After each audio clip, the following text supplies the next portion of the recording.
ભરૂચના આમોદમાં નાળિયેર ગામ નજીક ખાનગી લક્ઝરી બસ ચાલકે રિક્ષાને ટક્કર મારતા રિક્ષા ચાલકને ગંભીર ઈજાના પગલે મોત નીપજ્યું હતું, જ્યારે અન્ય 3 થી 4 વ્યક્તિને ઈજા પહોંચતા સારવાર અર્થે ખસેડવામાં આવ્યા હતા.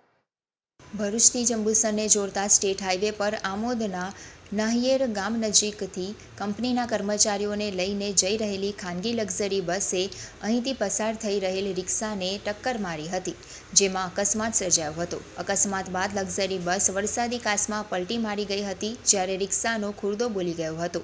આ અકસ્માતમાં રિક્ષા ચાલક અહેમદ બામણિયા નામના વ્યક્તિને ગંભીર ઈજાના પગલે કરુણ મોત નીપજ્યું હતું, જ્યારે રિક્ષામાં સવાર અન્ય 3 થી 4 લોકોને ઈજા પહોંચતા આમોદ રેફરલ હોસ્પિટલ ખાતે ખસેડવામાં આવ્યા હતા.